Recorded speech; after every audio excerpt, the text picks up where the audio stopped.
Good evening.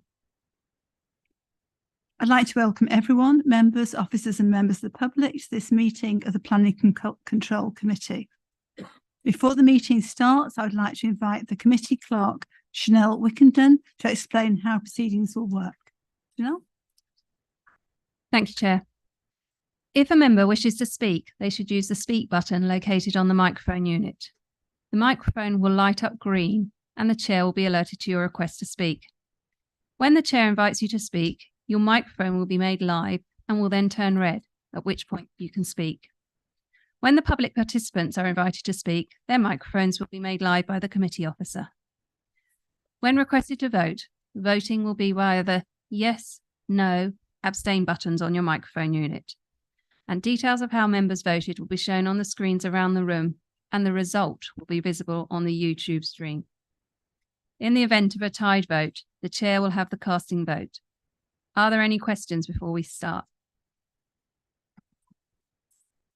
Thank you. Action 1, apologies for absence. I received apologies from Councillors Nigel Mason and Ian Moody. Having given due notice, Councillor Ian Mantle is substituting for Councillor Mason, and Councillor Michael Muir is substituting for Councillor Moody. Are there any further apologies?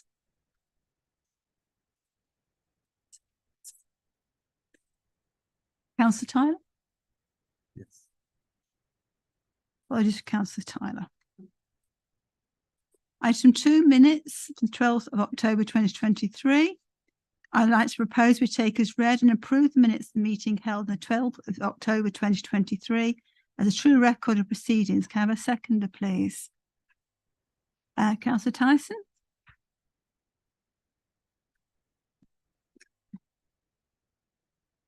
Well, yes, I'm happy to second that. Thank you. Any comments on the minutes? No. Shall we go to the vote? Can we have the vote, please, Chanel?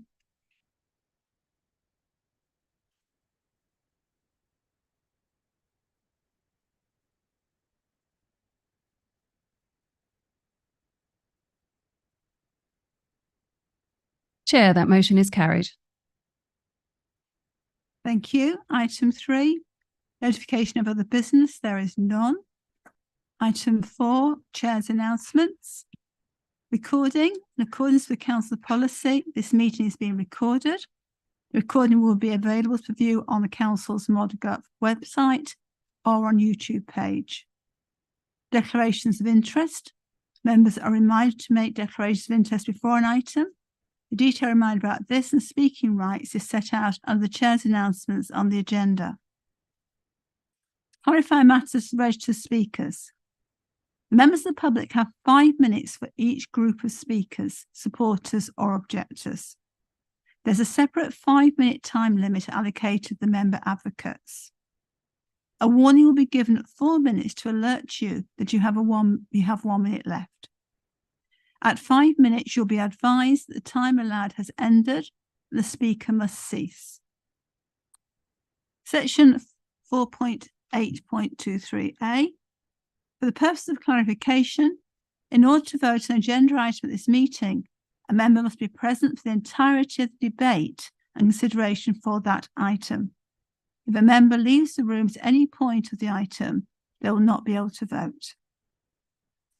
Public participation. Can I confirm the following registered speakers are in attendance? Lois Partridge, Colin Eads, Peter Hobson, Mike Davis, Councillor Barnard, Tom Roseblade. Okay, let's start with the business. Item 6 is 17/04017/FP, land at Milksea Lane, Gravely. Tom Ray to present, please. Thank you, Chair. I just have a few matters for updating of the committee. The first is we've received an updated location plan and a site plan. These plans do not change the site area or the detail of the application, but they do overlay the conservation area boundary for clarity. I'll refer to these in my presentation. Secondly, we have received just last week a geophysical survey report, and this has been forwarded to the Historic Environment Officer at Herts County Council for further comments. We've also received this week a revised flood risk assessment in response to the comments from the lead local flood authority, and formal reconsultation has been undertaken with that authority this week. Finally, Chair, if I could just make a correction in the report. I mentioned at paragraph 4.3 that the application site area is approximately 80% of the land allocated as housing site GR1. The correct figure is actually 85%, so I apologise for that discrepancy in the report. So if I could just go to the slides, please.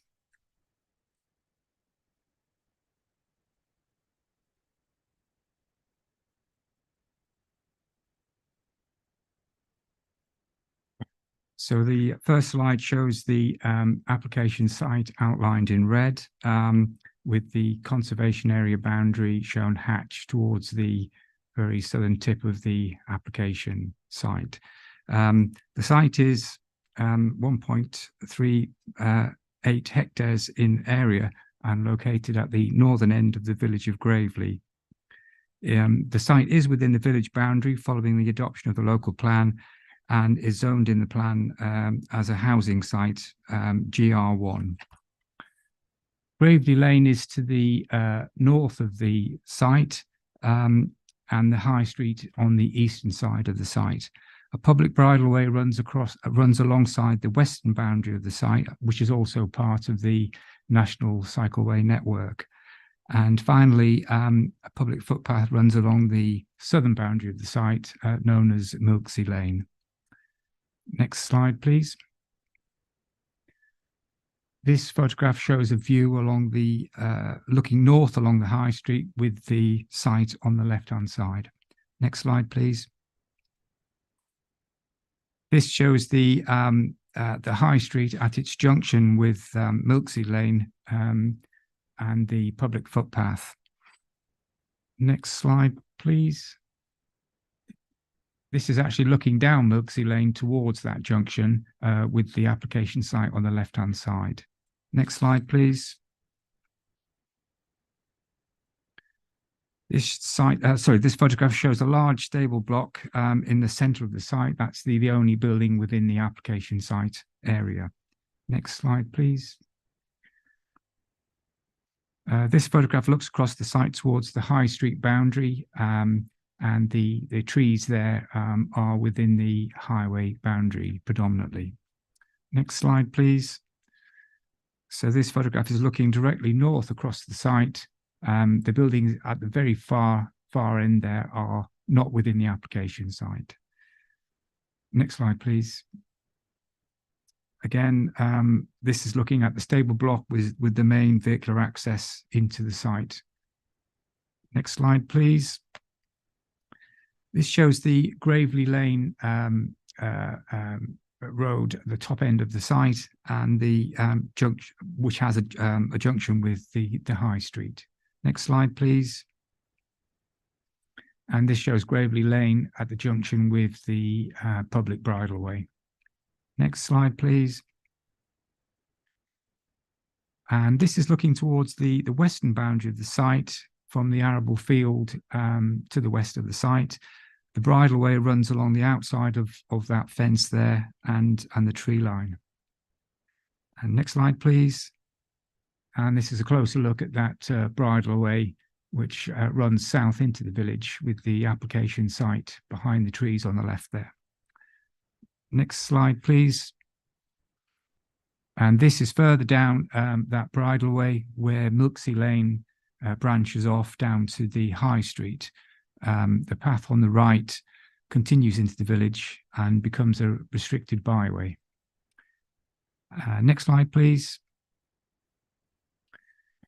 This shows the footpath heading north along the High Street with the site on the left, and the green verge there is all part of the highway and sits outside of the application site.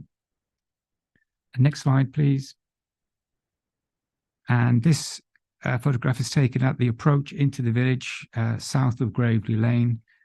The high street here is restricted, as you can see in the photographs there, to 30 miles an hour onwards into the centre of the village. Next slide, please. This is the revised site plan, which I mentioned earlier, which shows the general layout of the development and the single vehicular point of access off the high street on the right-hand side. The existing trees along the eastern and western boundaries are all retained, and new planting provided within the centre of the site and along the northern boundary. Generally, the development, the built part of the development is set in from all of the boundaries. A footpath link is also proposed from the centre of the site to link in with the public bridleway just on the western side. And the plan also shows in the bottom corner there the village conservation area, which sits just inside the southern tip of the site. And as you can see, there's no development proposed within the conservation area part of the site. Next slide, please. This slide shows the various sections through the site. It illustrates the fall in levels and how the existing tree screening can mitigate the visual impact of development. Next slide, please. This shows plots 1 and 10 in the form of a elongated barn type structure with a central gable and an underpass. Next slide, please. This slide shows the design and appearance of the 2 pairs of semi-detached properties. All of the dwellings will be timber clad with slate tiles for the roofs. Next slide, please. And these are the also images of the semi-detached properties and the various layouts for those dwellings. Next slide, please. And finally, these are the images of the various garages around the site. All of these garages are oversized in order to accommodate cycle and scooter storage, as well as the parking of vehicles. So to summarize for the committee, this development is proposed on an allocated site in the local plan in a village categorized as a Category A village. The submitted details are considered to meet the criteria for the development of the site as set out in policy GR1. The low density of the development is appropriate, in my opinion, for this edge of settlement location, and the general design and layout is considered to reflect the semi-rural character and the context of the area. The well-landscaped existing boundaries are maintained, and there will be no harm to heritage assets. Whilst there are some outstanding matters concerning drainage and highway issues, government advice is clear that local authorities should consider whether otherwise unacceptable development could be made acceptable through the use of planning conditions and planning obligations. And in this regard, the applicant has agreed to a range of planning obligations, as you'll see in the report, and a number of conditions. And my recommendation is such that permission will only be granted following the resolution of the outstanding matters. So on this basis, Chair and members, and mindful of the need to deliver housing in sustainable locations as required by the National Policy Planning Policy Framework, I would ask that the committee support the recommendation. Thank you, Chair. Thank you very much. Any questions from members of the committee? Or Tom? Councillor Levitt. Thank you, Chair. Evening, Tom. You said you've had a revised geophysical report in, which has been referred to the archaeological officer. Did that show anything of interest?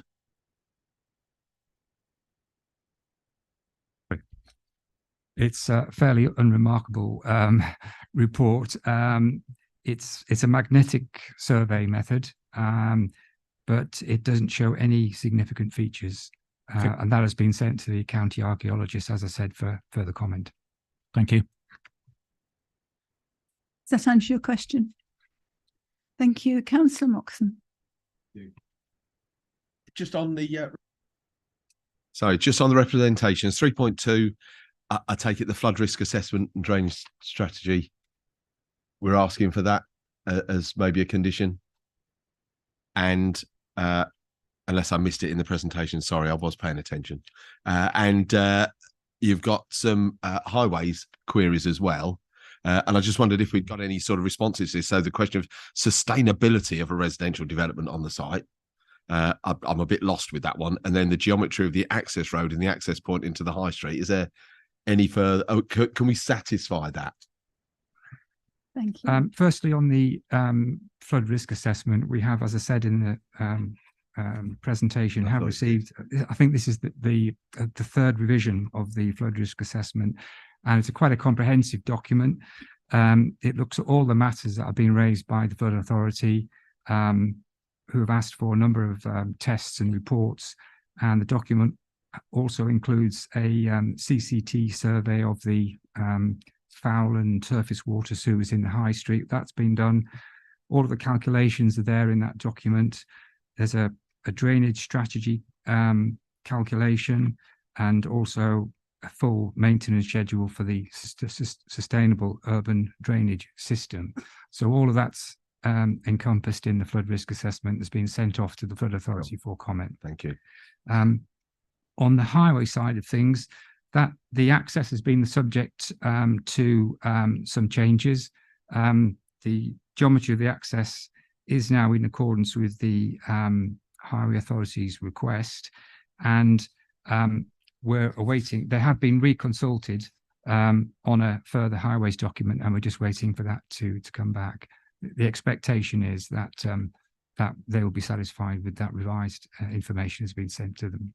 Lovely. Thank you. Thank you. Does that answer your questions? Yes, I think you answered most other people's questions then as well, because there's some lights have gone off. Councillor Allen? Thank you. Condition 4, prior to use, the gradient of the main vehicular access road shall be constructed not to be steeper than 1 in 20. Can I just confirm that's prior to the building work as well? That's going to be for the access while the work is being done, not just for access when the buildings are made? Thank you, Chair.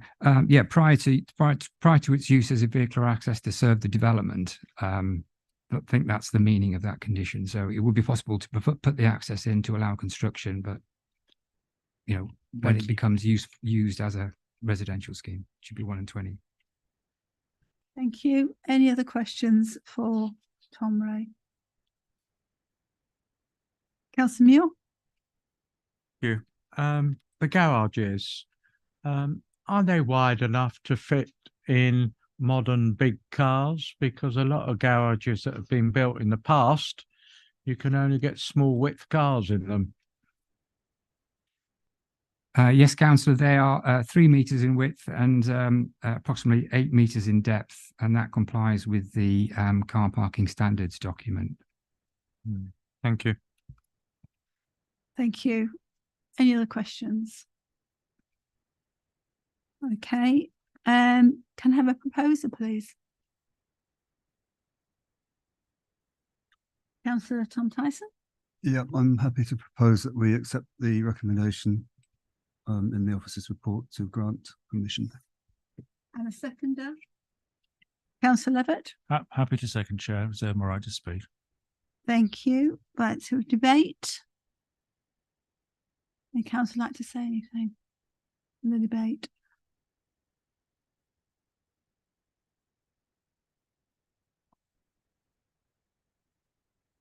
Councillor Muir? No? Shall we proceed then to the vote? Oh, sorry. That was a late one, wasn't it? Councillor Tyson. It wasn't late, just saw it late. Well, I thought someone ought to say something. Yes, I mean, this is an allocated site and it's for 10 houses, which is good. Thank you to the applicant for that, because we'll get some contributions to the community out of it. And the other point that was hasn't been raised specifically was obviously that the parish council has no objection, which I think is important to note. Okay, so we have a proposer and a seconder. We have the debate. Shall we go to the vote?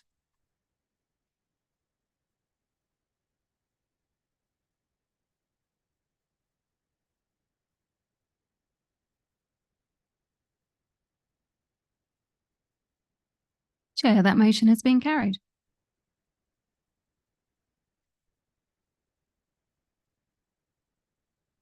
Item 7 is 22/02942 OP, land at Heath Road, Breachwood Green.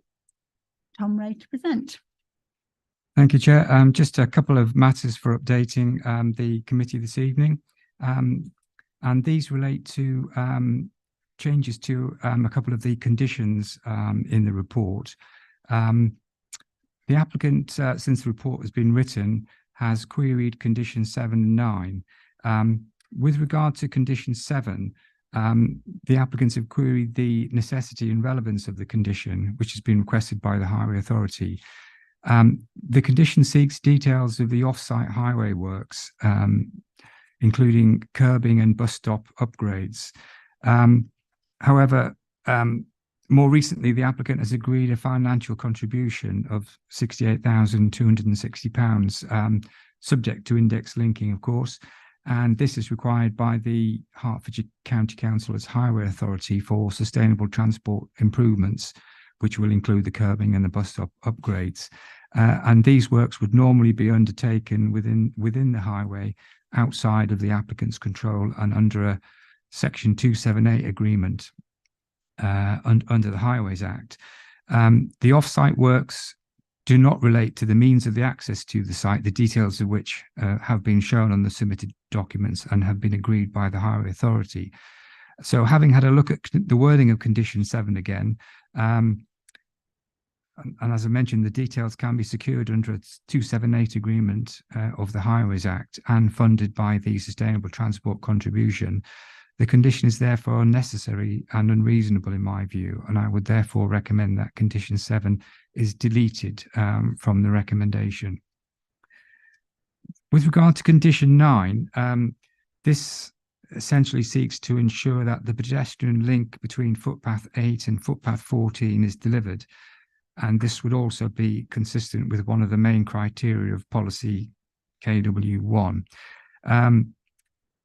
This footpath connection will be delivered as a permissive path on private land rather than a formal right of way as described by the Highway Authority. And as this is an outline application, much of the detail of that path through the site can be secured at the reserve matter stage. The wording as presented by the Highway Authority is also a little bit confusing in its terminology, and therefore I propose to the committee that should the application be approved, the wording for the condition is altered, and I'll read out the revised wording. Prior to the commencement of the relevant phase of works, full details of the proposed green corridor link through the site shall be submitted to and approved in writing by the local planning authority. The development shall be carried out in accordance with the approved details and the green corridor link permanently retained as part of the approved development, and it would be for the same reason as set out in the report. That's all on by way of updates, Chair. So if I could move to the slides now, please.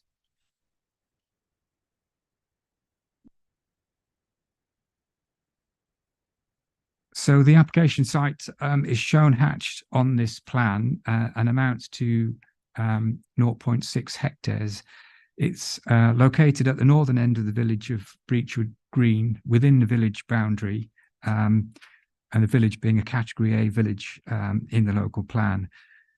The land is allocated for housing and is referenced as policy KW1 with a dwelling estimate of 16 dwellings.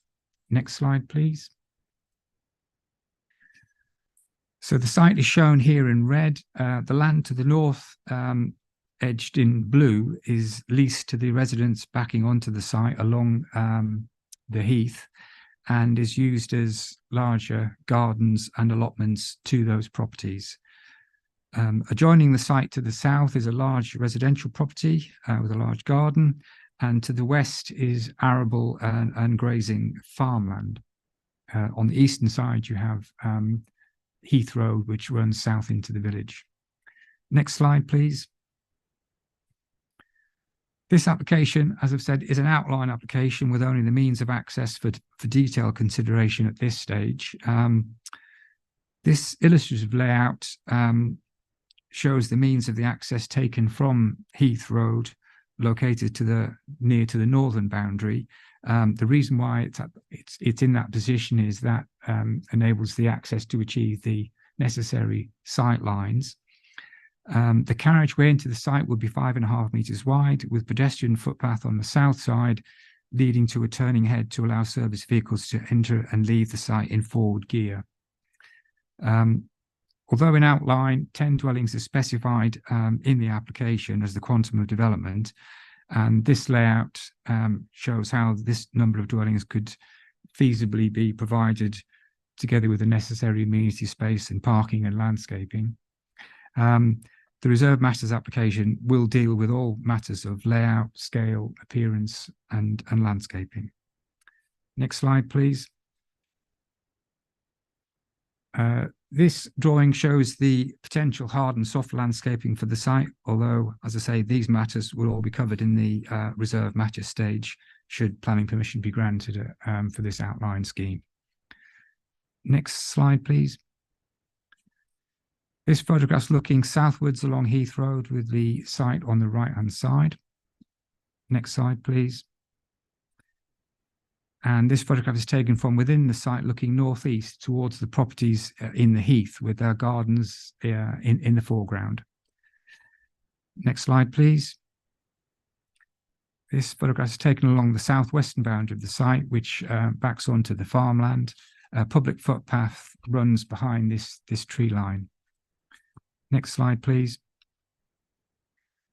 This photograph looks into the main body of the site from the Heath Road frontage. You'll see here that the site is quite well contained by existing landscaping. Next slide, please. And this site looks towards the northern boundaries with the Heath properties on the right-hand side. Next slide, please. This is the boundary with the adjacent residential property. Next slide, please. This is again a slide looking at the frontage of the site, but with this slide looking north along Heath Road. So in summary, Chair, this proposed development is also on a site allocated for housing in the local plan. Beechwood Green is a designated Category A village within which general development will be allowed under policy SP2. The scheme, as set out, does comply with the criteria for development of the site in policy KW1, and the housing density, in my view, is consistent with the dwelling estimate for this site. This is an outline application with only the means of access for specific consideration, and to this end, the Highway Authority is satisfied with the proposals and has suggested planning conditions which are agreed by the applicant, subject to the alterations to conditions 7 and 9, which I mentioned earlier. So therefore seek the support of the committee to the recommendation, which is to grant outline planning consent. Thank you, Chair. Thank you, Tom. Are there any questions for Tom? Councillor Bloxham. I haven't actually got a question, but I've just I've just realised it's either a point of order or something like that. The design, I'm sure this isn't going to be a problem, but the designers on there are a client of mine, Saunders. So, I was there in one of their offices today in Somerset. So, I just want to just check that I'm okay to. Yeah. I thought as much. Thank you. Councillor Mitchell.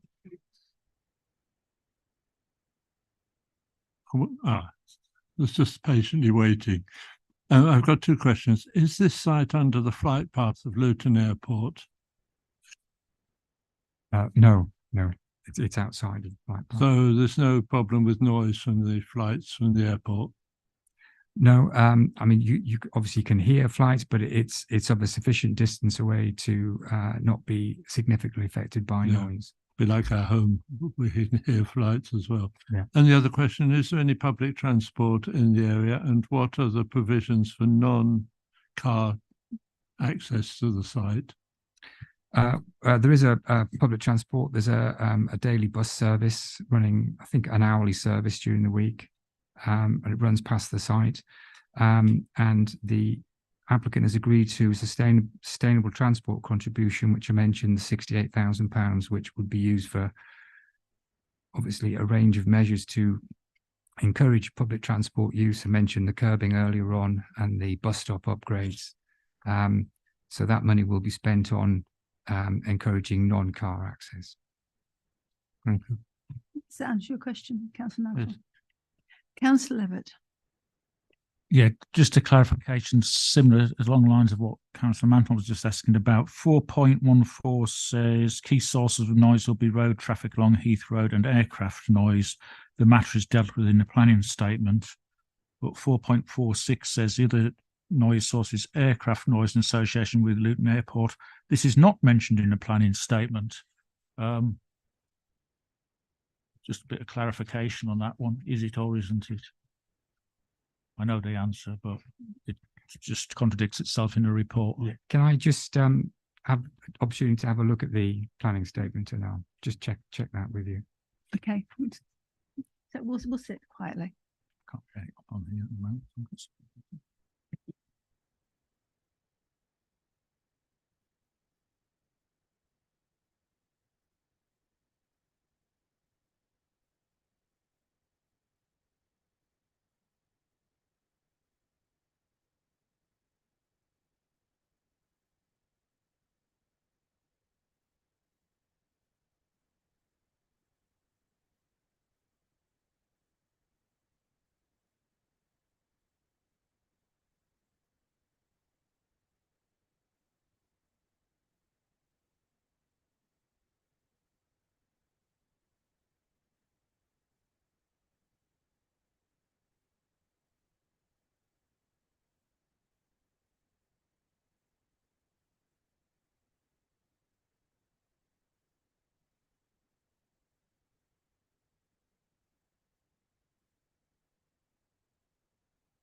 How are you doing that?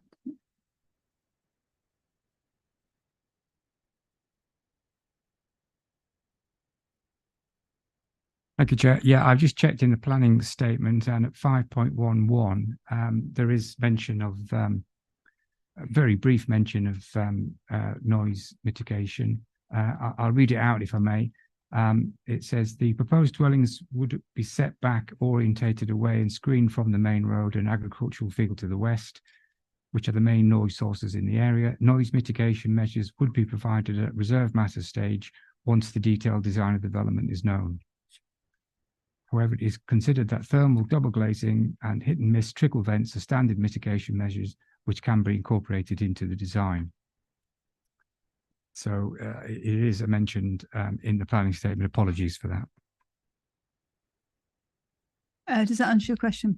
Yeah, Councillor can I Levitt? just come back slightly on it? I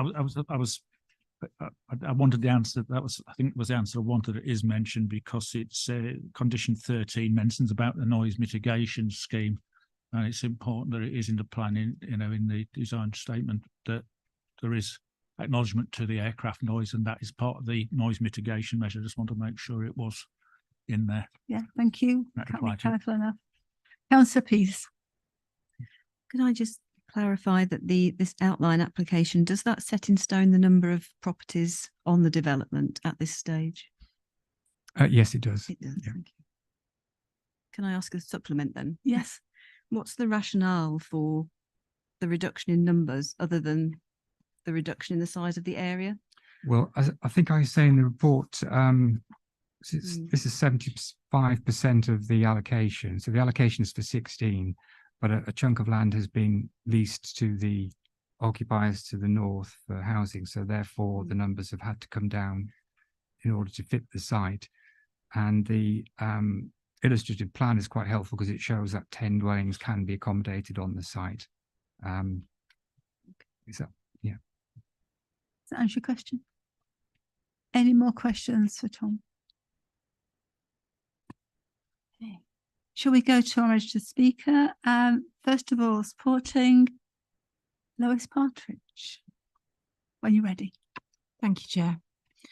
As noted in the officer's report, the site has been allocated for residential development in the North Herts local plan in the category A village of Breachwood Green.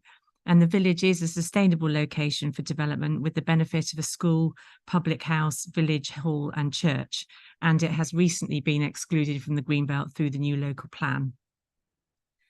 As discussed this evening, a small part of the allocated site has been offered under a garden licence to local residents of the Heath to significantly increase the size of their respective back gardens. And there has been a proportionate reduction in the number of new homes proposed, but my clients would not want to withdraw that benefit given to local residents as the gardens are well used and much appreciated. The illustrative layout has been drafted to demonstrate how the remainder of the site can be used as efficiently as possible while providing a policy compliant indicative housing mix. And we note from the SHMA that the majority of need for new housing in the district is for 3 and 4 bedroomed houses, which can be accommodated on the illustrative layout. The proposed development complies with the 5 criteria set out in policy KW1, the first requiring, as discussed, appropriate noise monitoring and mitigation measures in respect of road and aviation noise.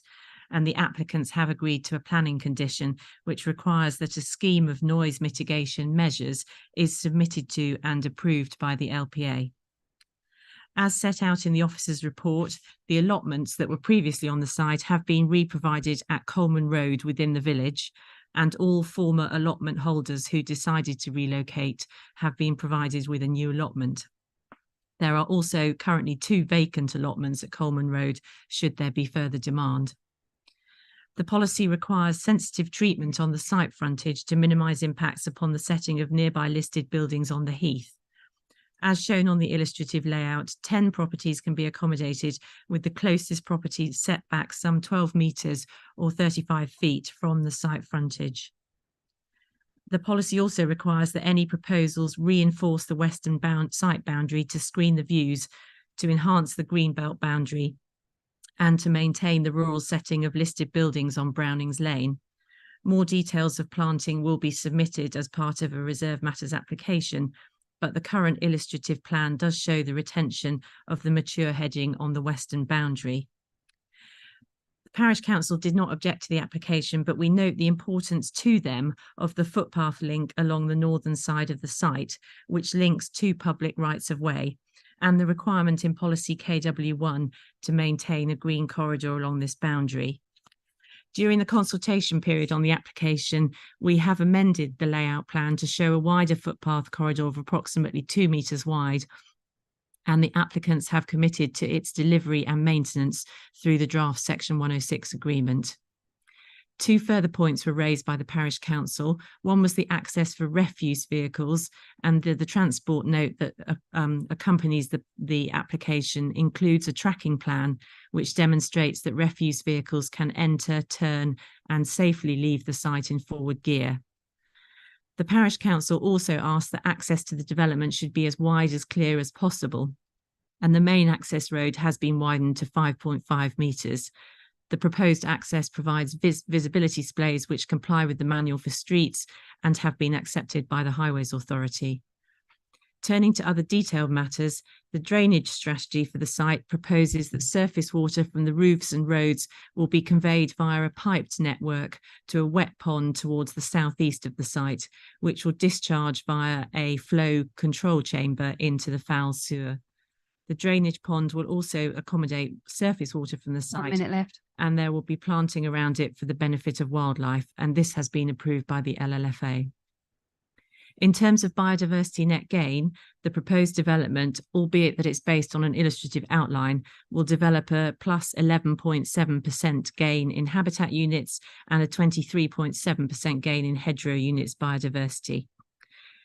The applicants have accepted the full range of Section 106 contributions proposed by the LPA and by Hertfordshire County Council, and contributions towards highways, education, waste, youth and library services, as well as monitoring fees for both authorities. In summary, the applicants have listened to the comments from the public and from statutory consultees, and the scheme before you has been amended to take account of those responses. Thank you.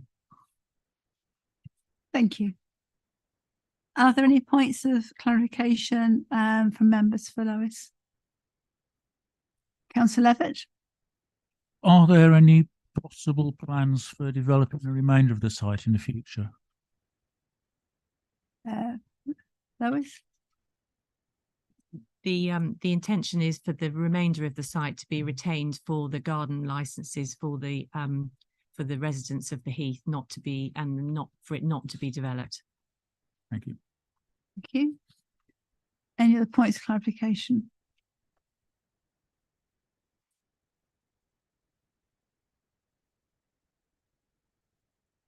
Councillor Bloxham? Did you have one? Okay.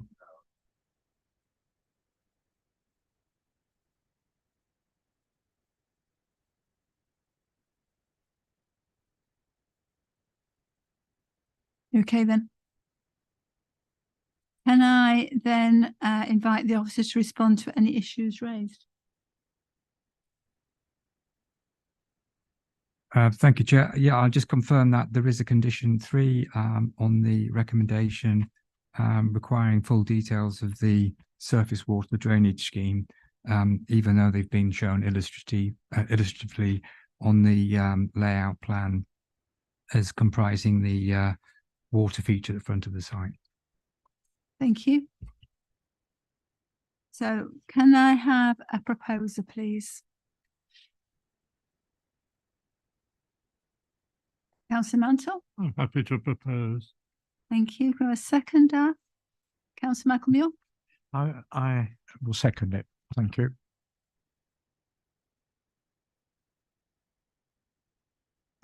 Debate. Any comments?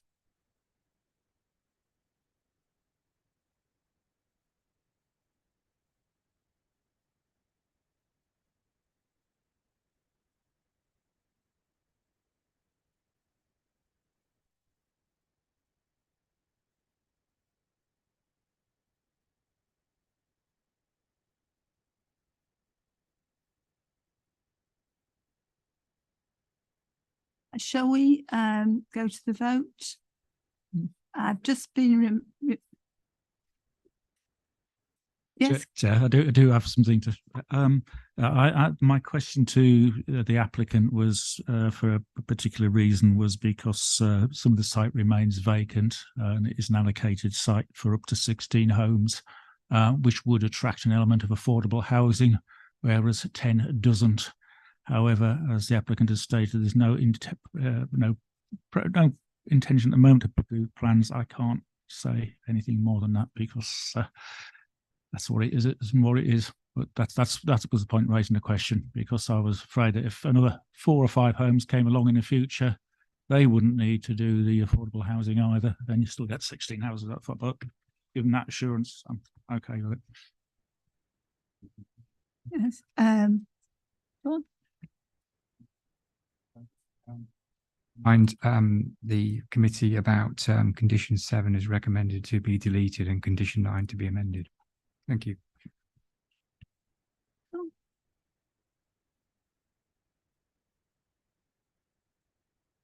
Yes, in the event that an application is submitted in the future for development on the remainder of the site, the council would look at that cumulatively, and that development would have to have an element of affordable housing in it, because it would take into account the 10 that had already been approved. Thank you. Thank you. If you go to the vote, can remember that the proposal is to accept, and we have got condition 7 has been deleted, and condition 9 we've got new wording about the green corridor link. Okay, should we go to the vote?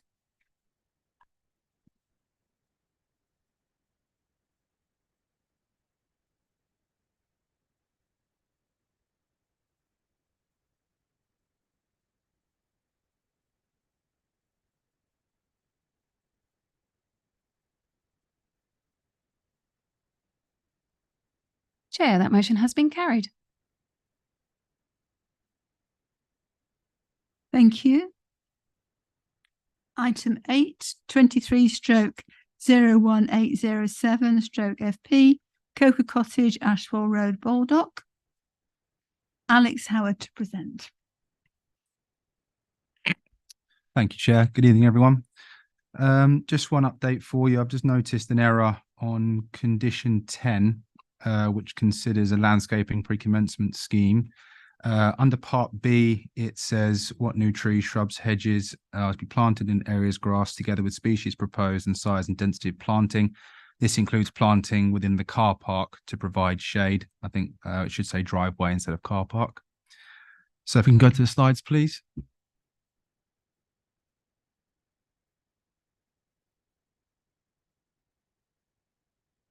Thank you. So this identifies the location of the site, which is the extended garden of Coker Cottage, which is on the southeast side of Ashwell Road in Newnham. Coker Cottage is a building of local interest within the Newnham Conservation Area, and the site is washed over by the rural area beyond the green belt in the local plan.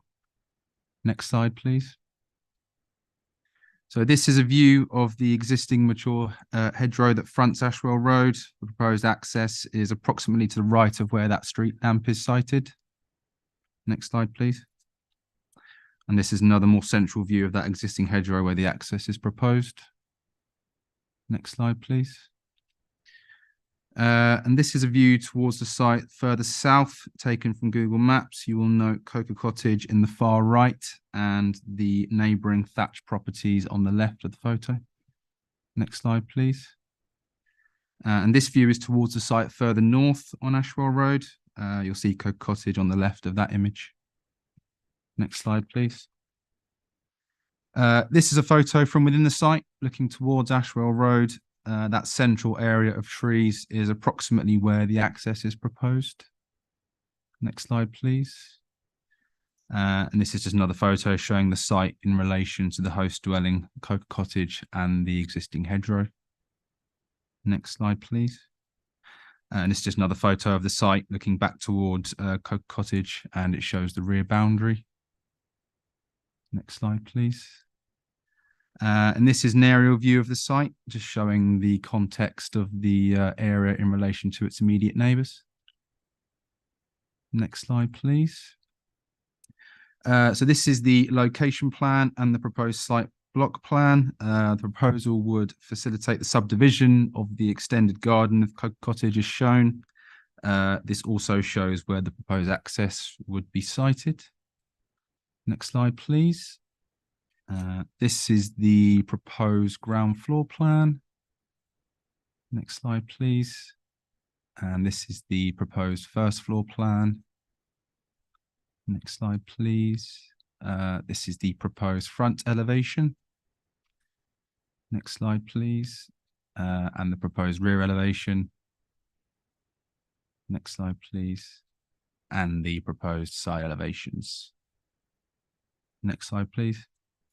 And this is the proposed access plan showing the required visibility displays onto Ashwell Road. That is the end of my presentation. Thank you, Chair. Thank you, Alex. Any questions from the committee members for Alex? Councillor Levitt. Yeah, the original reason for this coming to the Planning Control Committee was because the statutory consultant has submitted a written opinion contrary to the recommendation. However, a note from the notes in there that would appear to have been Hertfordshire Highways who have now withdrawn it. So, in fact, there's no objections remaining. Not quite, no. So the recommendation is to grant planning permission subject to a condition that is varied from what Highways were recommending, and that's in relation to the insertion of a 2.4 metre wide footway across the site's entire frontage, which I didn't think was acceptable in planning terms. Okay. But there are aspects of that condition that cover visibility displays that I am happy to keep for the permission. Okay, thank you. Thank you. Councillor Tyson. Yeah, thanks. So, Alex, just to confirm, we're here talking about this because of the footpath recommendation from Highways, which you happen not to agree with. Yes. So when the formal comment from Highways came through, I tried to sort of liaise with that officer at the time and get that part of the comment and therefore the condition omitted, but Highways stuck to their recommendation, and that's why it's before committee tonight, because my view is contrary to their view, and I don't think a 2.4 metre wide footway would be appropriate in that location for the reasons set out in 4.3.30 of my report. Thank you. Councillor Levitt. Yeah, if I could just come back on that. I'm sort Yes. of reading it again. And it says the Highways reason to ensure the provision of a vehicle access which is safe, suitable and sustainable for highway users. So their objection was about the vehicles, not the pedestrians. But could I ask, is there a footpath either side of that? Because you can't really tell from the pictures. So there is an existing footway in front of the site. It's approximately 1.4 meters wide, which is common for rural parts of the district. And what Highways want is for that 1.4 meter section in front of the site to extend to 2.4. So, and part of the, again, just to clarify, part of the comment from Highways is to do with visibility displays, for a more detailed plan showing visibility displays and pedestrian visibility displays. Yep. And that is secured by, I think, condition, where is it? Condition 9. Thank the you. omission of that footway element. Yeah, I think that's what I was trying to get at, that the vehicle access is Yes. safe in terms of visibility displays. The only difference is the footpath's slightly narrower Yes, correct. than they're asking for, although the one on either side is exactly the same as. Yeah. Yeah. Okay, thank you. That's answered. That's cleared up. Thank you. Thank you. Any other questions for Alex from the members?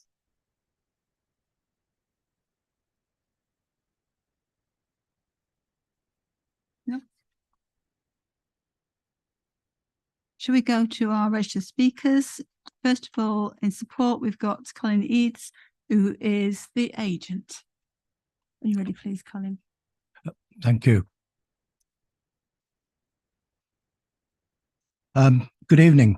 I'm the applicant's agent, a retired chartered architect with over 50 years post-qualification experience, 40 of which were running my own Hitchin and London-based practice. During that time, I've experienced some extraordinary planning decisions, both positive and negative. However, with this application, the issue is not the decision, as that is still within your hands tonight.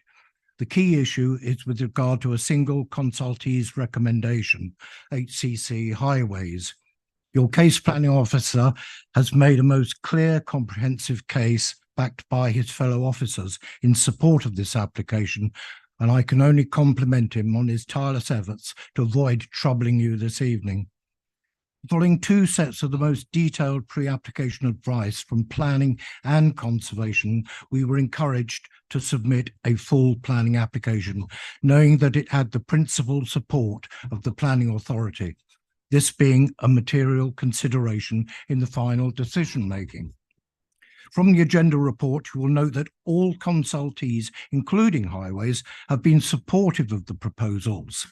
However, HCC have seen fit to attempt to impose what is agreed by the whole planning department, including conservation, a condition that goes beyond the bounds of reasonableness or appropriateness in this specific location.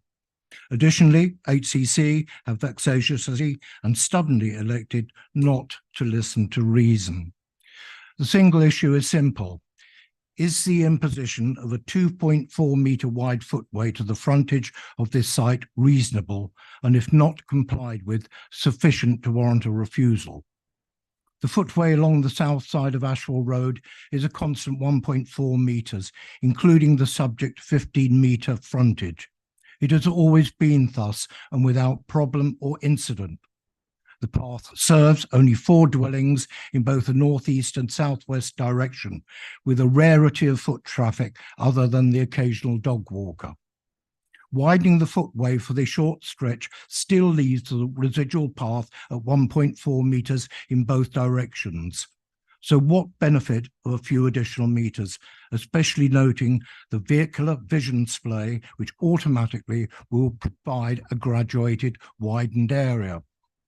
Conservation has correctly expressed strong concern at the loss of the important hedgerow feature, the removal of which would have a detrimental effect on the conservation area and any wildlife habitat that enjoys its protection. Noting the rural location of this Category B village with no local facilities, it is inarguable that as close to 100% of journeys will be made by car and not on foot, reinforcing the knowledge and not any claim that this footway is hardly ever used and certainly not on a regular basis. HCC claim this to be in the name of pedestrian safety. But A, how many pedestrians per day, week, month or year? Compare this, say, to Walsworth Road, Hitchin, where the pavement adjacent to one of the busiest highways in the district, taking hundreds of pedestrians to and from the railway station a day is, surprise, surprise, around 1.3 to 1.4 meters wide for the majority of its length. And B, we are fully compliant with HCC vehicular and pedestrian visibility displays, assuring the pedestrian safety that is sought. So I don't understand any additional benefit. For the record, HCC promoted no such imposition for the new dwelling at Lodge Cottage, just a few meters away on the north side of Ashwell Road, with no footway at all. Accordingly, it is submitted that your officer's recommendation should be fully endorsed with the grant of planning permission with conditions as amended. As an aside, it may be beneficial at some time to discuss with your planning officers, as I am advised that this is not an isolated incident of Herts County Council trying to impose grossly unreasonable conditions on applications. Thank you. Thank you. Do we have any points of clarification from members?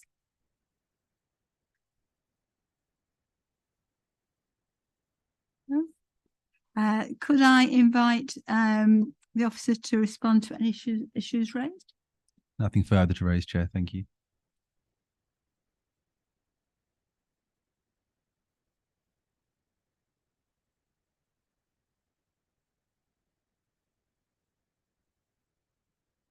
Yes, I'd be delighted to propose that we accept the recommendation of the officer. And the seconder, Councillor Allen. Happy to second, Chair. Thank you. And can we go to debate? Councillor Levitt, oh, no. Councillor Nolan? Sorry, following on from Councillor Tyson with the last item, I suppose it's best to say something, just that this is clearly quite a open and shut case. I think the point potentially raised there about other areas where poor conditions have been imposed is something maybe we have to think about in future. But I think in this case, it's pretty self-evident that this is clearly an area where we should follow the recommendations as proposed, and I think ignore this particular other recommendation from the Highways Authority. Okay. Should we go to the vote?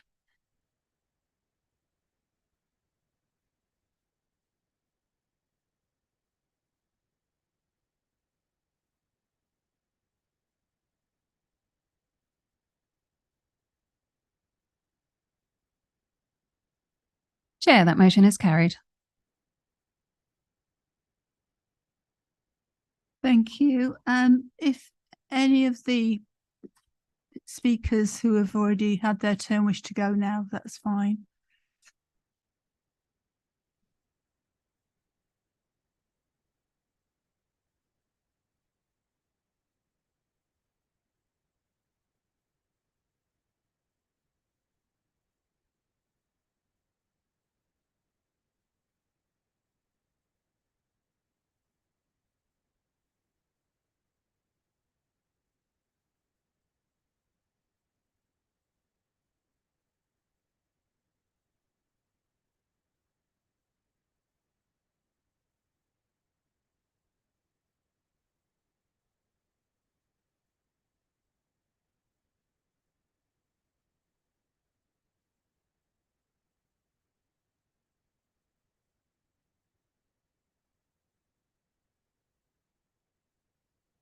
Thank you. Item 9 is 22/00709 FP, land to the south of Wymanley substation and south of Spurbury Hill, St Ipolyp's, Hertfordshire. Peter Ball to present, please. Thanks, Chair. Just a minor update. The latest response from the LLFA has reaffirmed their objection to the proposal on the basis that there's no surface water drainage on the western parcel of the site. Officers have considered this and believe that a negatively worded condition would meet the necessary tests set out in guidance and could satisfactorily deal with this matter, and therefore an additional reason refusal is not therefore proposed. That's the only update, so we can turn to the slides, please.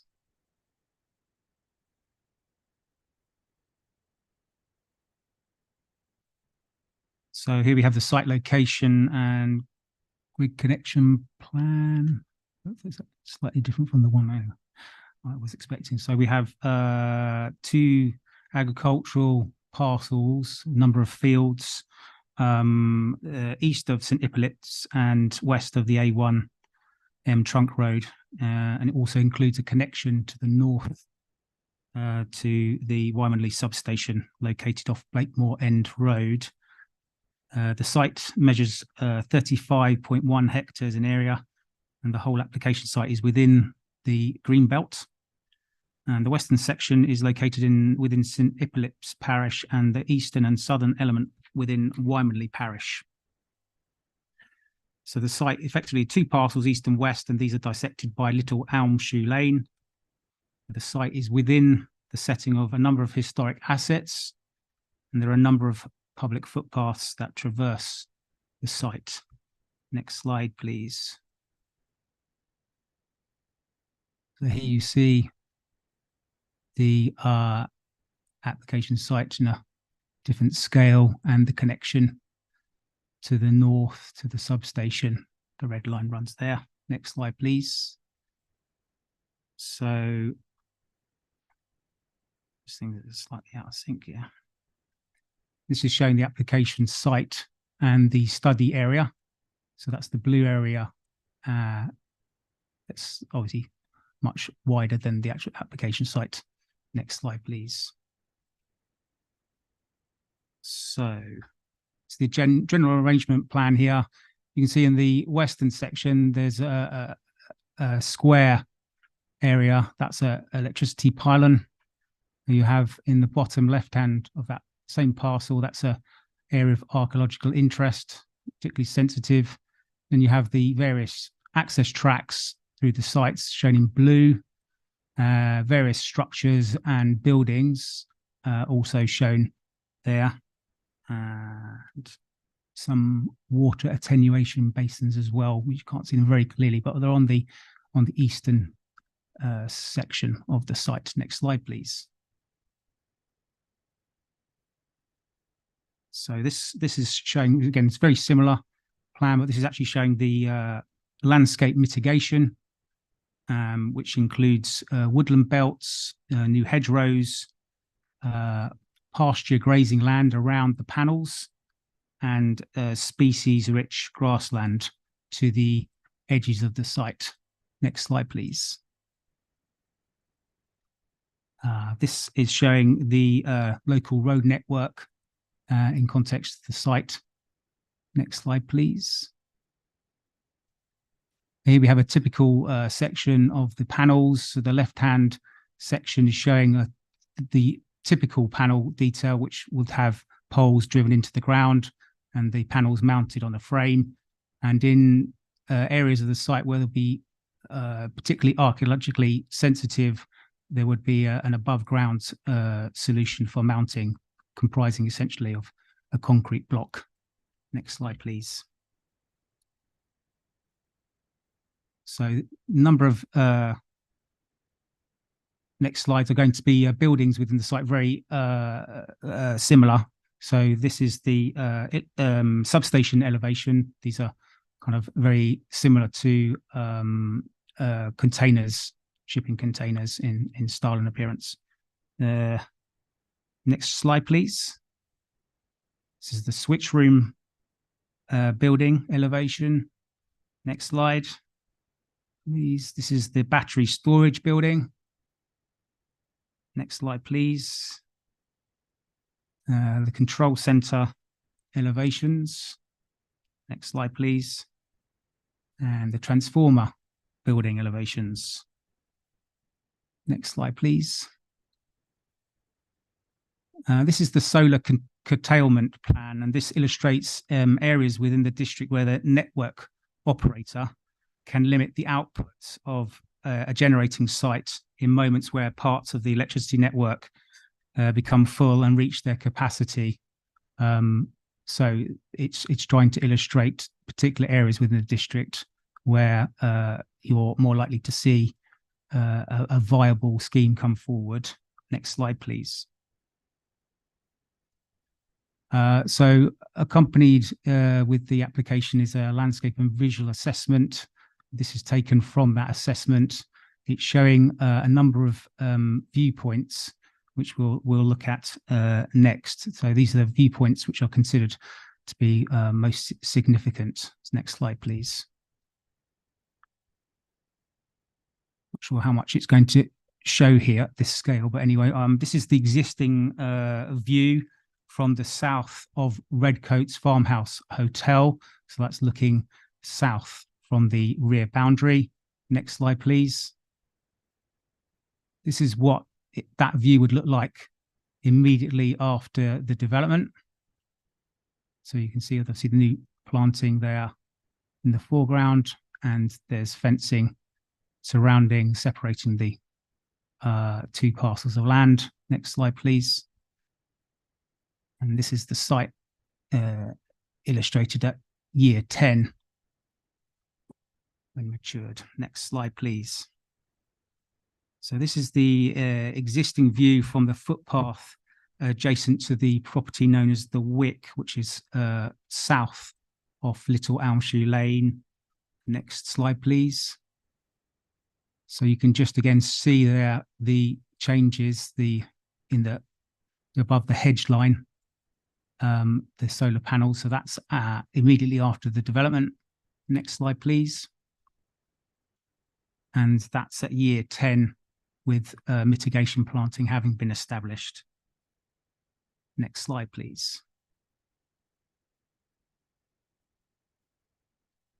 This is the existing view from Elmshoe Berry. So this is at the kind of furthest southerly point, looking towards the site in the distance there. Next slide, please. So again, you can clearly see the change there. Almost 3 parcels you see, far left, midsection, and to the right. And then next slide, please. Not a lot of change at year 10 there from that particular view. Next slide, please. And this is the existing view from west of Lower Titmore Green. Next slide, please. So again, just see in that midsection there, that's kind of year 1, what you would see. Some changes there. Next slide, please. And then that's year 10 from the same position. Next slide, please. And this is the existing view from Titmore Green. This is essentially showing that there are no additional images after this one.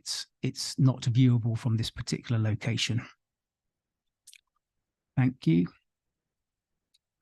So the officer report sets out the benefits and the impacts or the harms that would result from the proposal, and these have been carefully and objectively considered.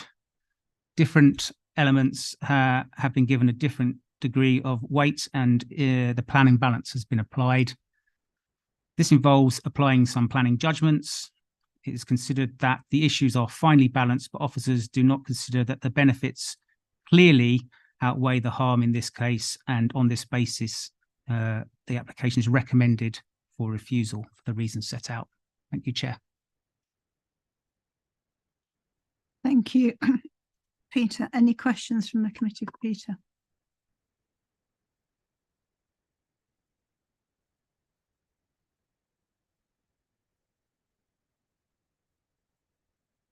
Councillor Mantle?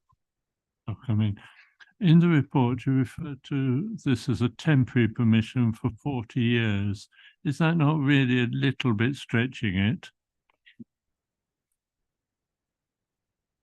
Obviously, we have to draw a distinction between the permanency of a development and the temporariness. I appreciate, yeah, absolutely, it's going to be there for a long time, but it is that's what's been applied for. It's a temporary period of time. It's very unusual, of course, to have a temporary period of that duration accepted. Quite. Well, yes, I'm concerned that in reality, we ought to be considering this as a permanent development. 40 years, how many of us are going to be here in 40 years, and what are the chances anyway that it'll be removed? Yes, yes, I think we've got to take it on face value. It's a temporary. Yes, but it's a stretching definition of the word temporary. But it will go back if it's round to what it was originally. Councillor Tyson. Yeah. Peter, in one of the earlier slides, you showed a map with what you referred to as the study area, which was marked in a blue outline. Could you just let us know what the significance of that is? Yeah, sure. So as part of the environmental, as part of the supporting documents, the applicant has provided, they identify study area to understand different impacts arising, planning impacts in different planning impacts, including things such as heritage assets and also residential properties. So these are identifying potential areas where there could be impacts, which are then addressed through the reports supporting the application. Thank you. Thank you. Any other questions for Peter from the members? No.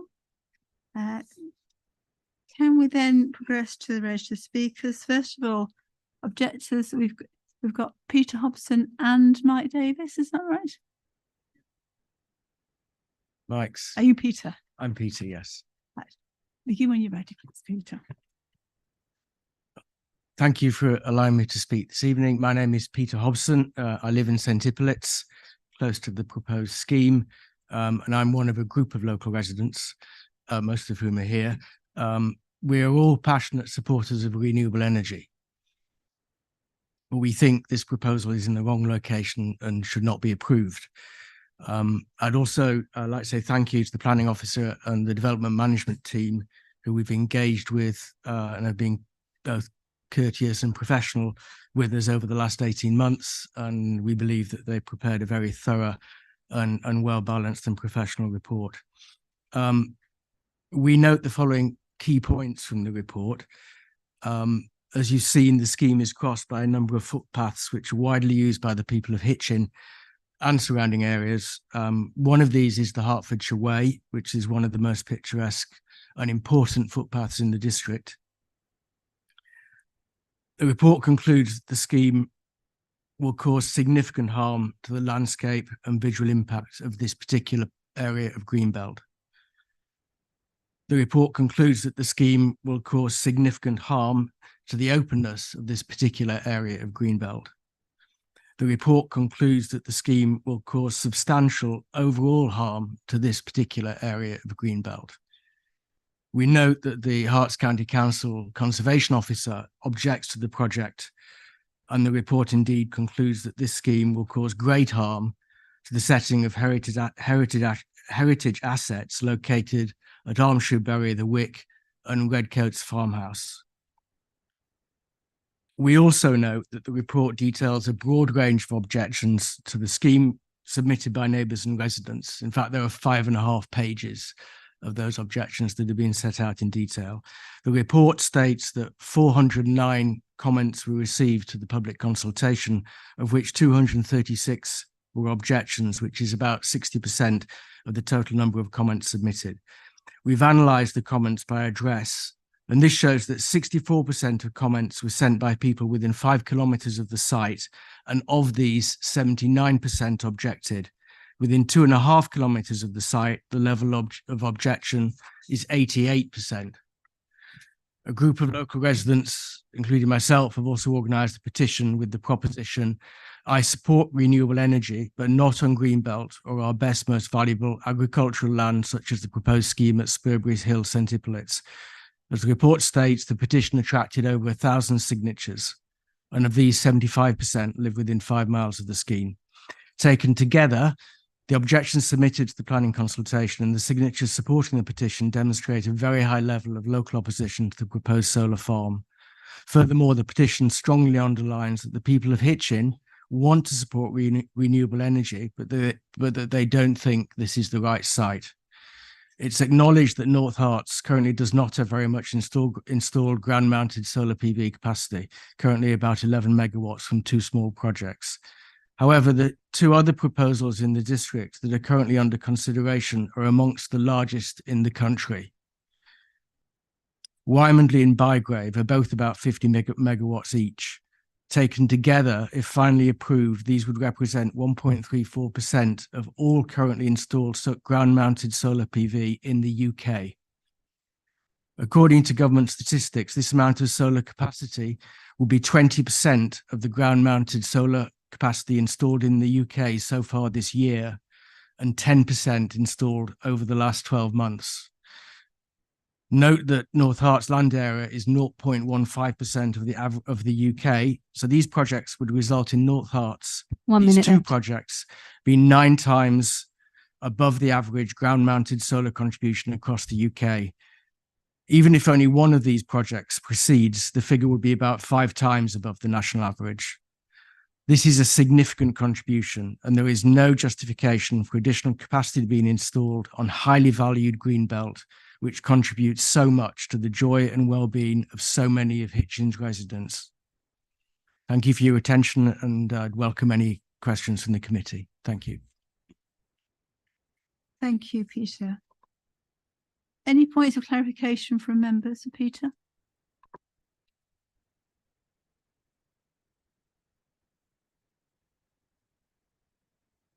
No. Can we move on then to member advocate, Councillor David Barnard? I'm ready, David. Yes. Firstly, thank you, Chair, and members of the committee for allowing me to briefly address you this evening, and especially to the officers for compiling an absolutely excellent report. In many, many years, I haven't seen one quite as comprehensive as that. It's excellent. I don't intend to repeat any of the technical information that was contained within that lovely report. But firstly, I'd like to just reiterate and remind members of this council's commitment to zero carbon emissions, having signed the Nottingham Agreement in May 2019, when it said that North Herts Council declares an emergency, a climate emergency, and commits to take action to address the causes of climate change across the district, and will reduce its own carbon emissions to achieve carbon neutral by 2030, and will do all it can to help achieve net zero carbon in the district by 2040. That's really quite important, isn't it? Going on, I'm concerned that the visual outlook of our Greenbelt and open countryside will be destroyed for 40 years. No clear indication has been given concerning the constant humming noise which will be emitted from the storage cabinets throughout the site, and will be heard when in the vicinity, whether you are resident or whether you are just walking along our historic footpaths. Research indicates it's not likely that the solar panels will remain efficient for 40 years. Other research says that sort of 25 years is pretty well the extent, and very often they are far less efficient before that they reach that period. So the removal of these panels will be at a great cost, and that I'm not sure that that's been considered properly, or any potential substantial funds deposited for that work to be carried out. The removal of the panels would be a major exercise, with most being deposited in landfill. It raises the question, does this leave the vacant site as brownfield and therefore potentially opens the door for commercial or housing development in the future? Or would it be returned as green belt? I suspect it would be brownfield and therefore put us at further risk of unwanted development. The removal of valuable food producing agricultural land will necessitate the importation of produce by land vehicles and by aircraft. This will produce much carbon emissions and potentially put the food supply chain at the mercy of foreign producers. I'm sure you will all remember earlier this year when there was a bit of a food shortage across Europe, and the UK was the very first to suffer as a result of that with empty supermarket shelves. They're not going to send it to us if they're short themselves. So that basically is all I want to say to you, but to thank you for the report again and to urge the members here to support the proposal to refuse. And I thank you all for listening. Thank you. Thank you, Councillor Barnard. Are there any points of clarification from members? Councillor Allen. Just a question for Councillor Barnard. As far as operational noise goes, if you look at 4.5.158, the Council's Environmental Health Officer, who has experience in this, has shown that there is no operational noise that is above standard background noise. This has been shown also in 4.5.159. Can you give us any statistical, empirical, or proof that you know of this to be different? Councillor Barnard. Yeah, no, I can't give you any statistics or whatever. I have experienced the low level humming, and it's a constant humming. For anybody who's been on the licensing committee, for instance, there are several different levels of noise, and one which is very disturbing is that constant low level drone humming that is certainly apparent and emitted from the cabinets and batteries of these installations. It may be, I'm sure it will be of interest to you, David, that we actually had a site visit for the members to a working solar farm to listen to the farm. And sorry, didn't have any batteries, but we did go and try, and certainly on that farm there was little noise, just to show that we actually have done our homework or tried to do our homework. I'd prefer to hear cows mooing than cabinets murmuring. These were sheep and lambs. Oh, was it sheep? I do beg your pardon. Thank you. Any other questions from councillors for Councillor Barnard? Can I go to supporter Tom Roseblade? Are you ready, please? Thank you for the opportunity to speak this evening. As noted by the councillor, North Hertfordshire declared a climate emergency in 2019 and are aiming to become a net zero carbon district by 2040, which is in just over 16 years' time. This is an admirable and appropriate mission, but one that will not be delivered without difficult decisions being made. The solar farm put forward to you today benefits from a committed connection to the national grid and is able to be delivered and connected by 2026. It is well documented that at present grid capacity is a saturated market. There simply aren't enough substations with capacity to accept grid connections for renewable energy schemes. The Wymanley substation has significant capacity for connection, and that is the reason why schemes are coming forward in this local area. If North Herts is serious about achieving their net zero target, then it is likely that several renewable energy generation schemes will need to come forward and connect into the Wymanley substation. Mr. Bull has set out in the officer report that this is a finely balanced case and that there are circular arguments for and against the scheme. He has found that there are notable benefits to the scheme, but that there would also be harm. In his own view, the benefits here do not clearly outweigh that harm.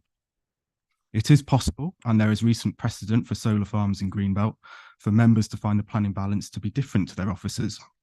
At this site, members could see that the scheme's benefits, including its genuine deliverability, its proximity to the point of connection, and its contribution to meeting net zero and British energy security, should carry greater weight than as assigned by the officer. This is certainly the applicant's opinion.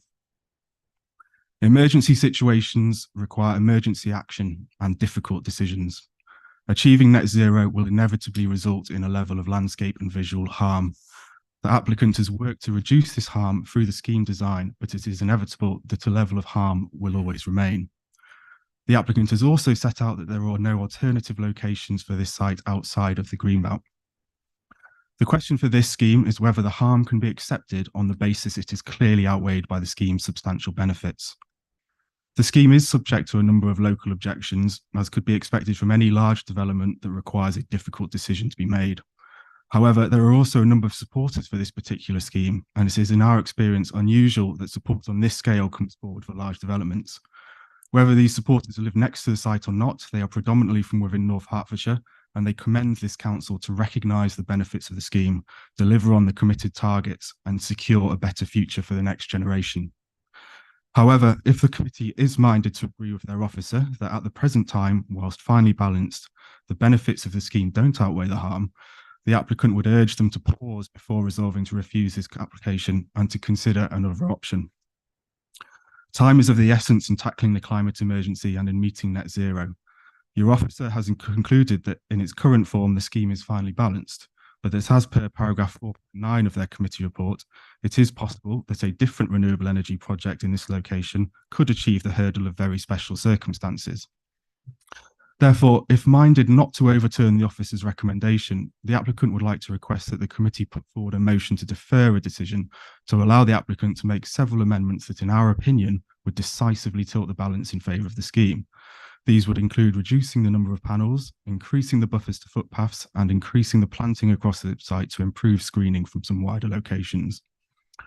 The applicant would seek to make these minor amendments and consult on them now if the committee voted to defer determination.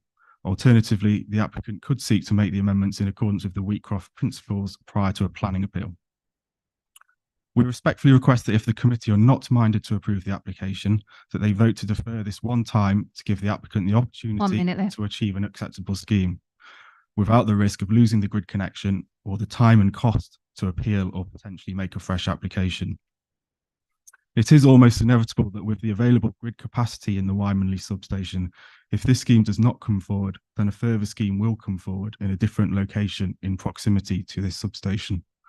Our view is that there is no better location than the proposed site which has been put forward, and that a grant of planning permission is justified on this occasion. Thank you. Thank you, Tom. Point clarification from members. Tom. Councillor Levitt. Yeah, you've mentioned economic benefits both in your statement there and previously, and that was around employment levels and business rates. Could you tell me roughly what the business rates would be payable on this, and what the full-time employment would be gained by approving this site? I can't give you an exact number for the business rates, but my understanding is that it's about £2,000 per megawatt of installed capacity. So for a 25 megawatt installed scheme, that would be about £50,000 per year, is my understanding of that. And in relation to employment, the employment would be in relation to the maintenance of the panels. So there's a requirement that periodically the panels are clean and that maintenance is ongoing on site. There's obviously also associated with the proposed landscaping on site, a requirement to cut and maintain grasses alongside the proposed agricultural element to that, and to look after the proposed planting.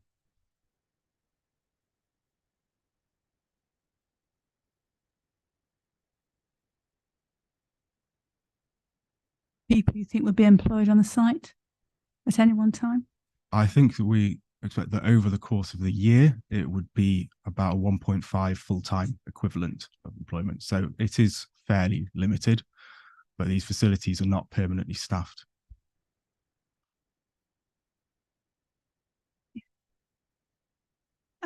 Thank you. Councillor Nolan. I was just in relation to the Waimanli substation. Do you know roughly at the moment what the available capacity is for input from generation? You've mentioned a few times that it does have spare capacity at the moment. Yes, so at the Waimanli substation, there's the scheme to the east of Great Waimanli, which was a 50 megawatt scheme in which a public inquiry was held this year. So there is capacity for that scheme and this scheme to come forward, which would bring a 75 megawatt capacity. And our understanding that due to the transformer levels and sort of the peak rating of the capacity is there is further capacity at that substation. I don't know, I'm not a technical engineer, I'm afraid, so I can't give you the exact number. Thank you.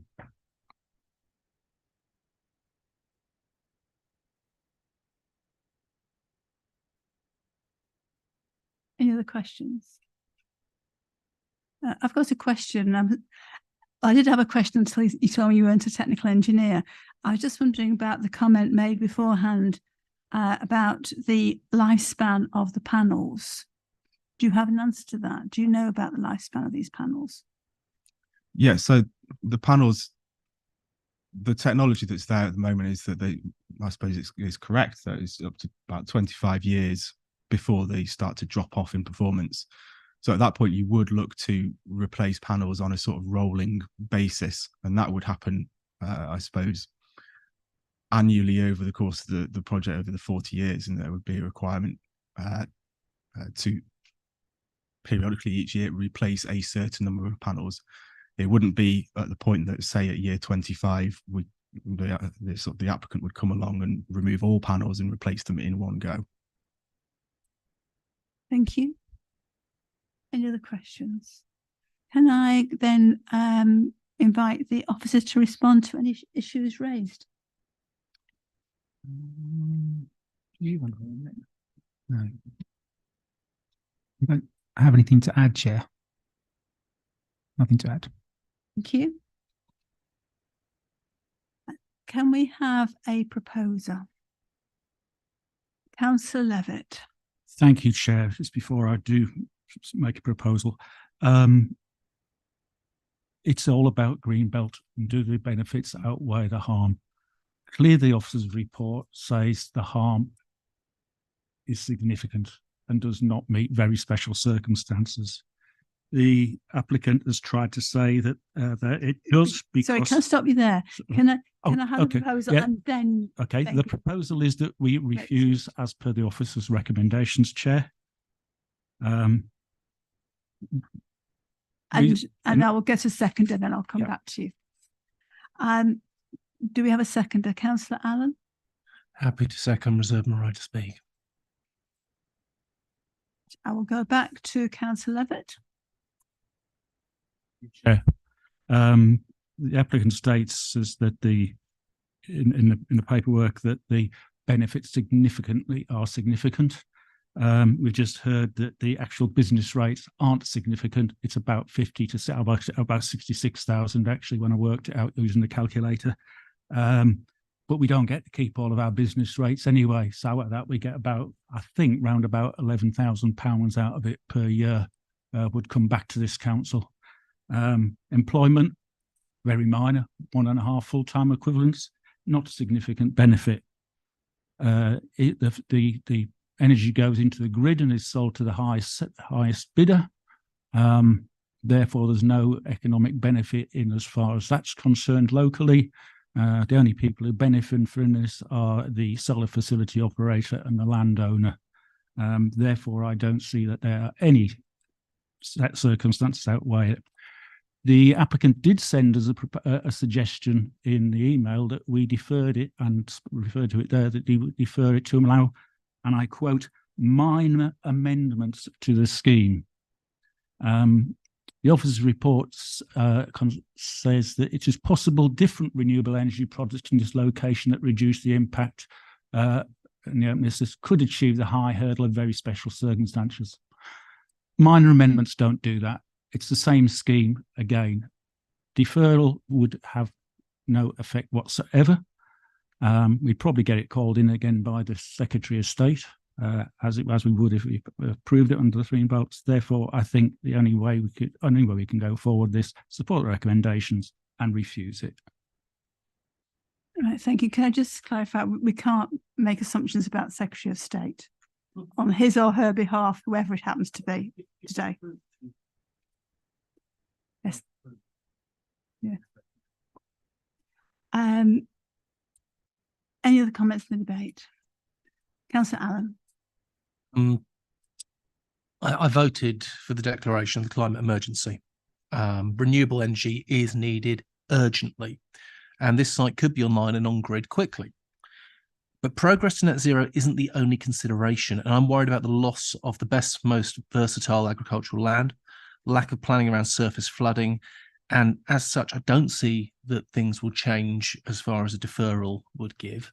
And I would definitely recommend that we follow the advice we have been given, and this is definitely not something we should be approving. Thank you. Councillor Nolan. Echoing some of Councillor Levitt's comments from before, obviously within the system we work at the moment with planning, there are certain things that can't always be considered. Certain elements around this plan I think could have potentially helped. We've obviously discussed previously, I think it's been raised before, about the fact that these sorts of sites do give so little to the local area. There's no guarantee that the energy generated here can be used here.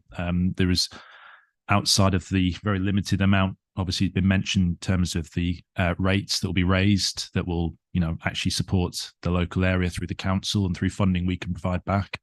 And it's a shame again in this particular case that, there's no disagreement at all with the report that's been provided. It's just a shame that we're not able to fully back, I think, this particular proposal, because clearly, we do need to increase the amount of green energy generated, not just here, but across the country, across the world, really. And I think this committee's shown its ability to do that in other cases. But I think taking this case as an individual one, looking at all the factors, it's a shame, again, that we can't back it. The harm is substantial, and therefore there's not a lot that we can do in this case. Thank you, Councillor Nolan. Councillor Tyson. I just wanted to pick up something that was mentioned before, namely our site visit to a solar farm elsewhere, to kind of get a sense of what it's like close up to a working solar farm, and really not to address the noise issue. I mean, there was some hum from the substation at that particular solar farm, but it wasn't terribly intrusive. But what I did want to point out was that one thing that was very striking about that location was that you couldn't see it from anywhere nearby on the roads until you got right up close to it, literally onto the site itself. And I'm very much of the opinion that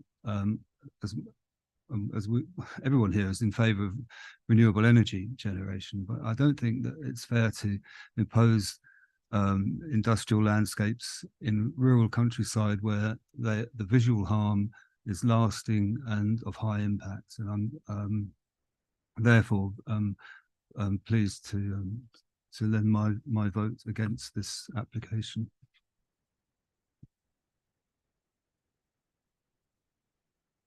Thank you. Any other comments? Personally, I was just having some thought about the number of jobs that may be lost locally because of the visual impact of this application compared to the possibility of 1.5 people being employed. But we haven't got figures on that, so I can't comment further.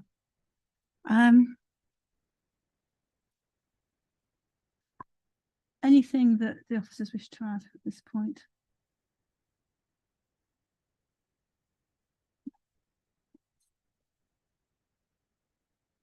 So a decision's got to be made.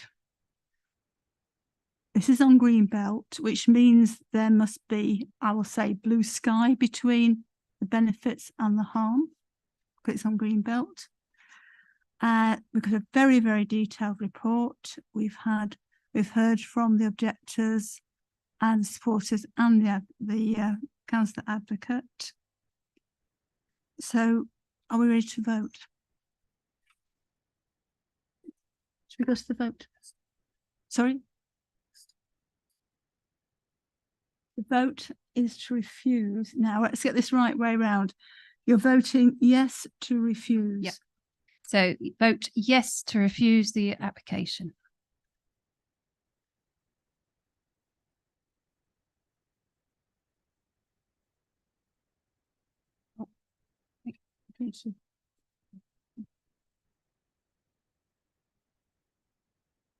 Hello, can you hear me?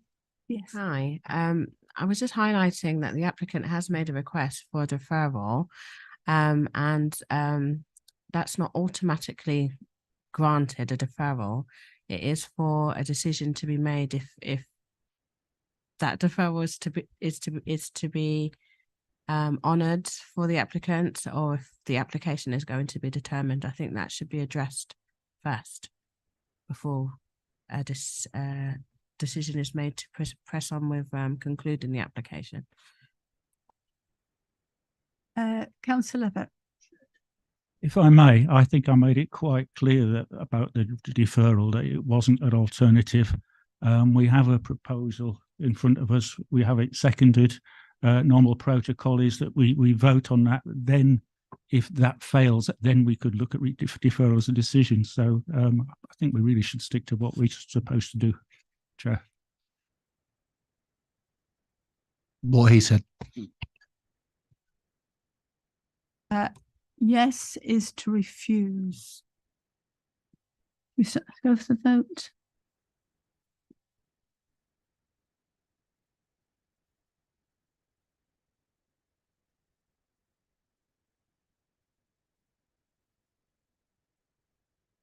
Chair, the motion to refuse this application is carried.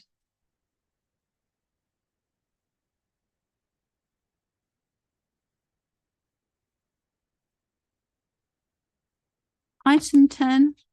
Sorry, I'll wait a moment while if anyone wants to leave. We are very close to the end of the meeting. Item 10, planning appeals.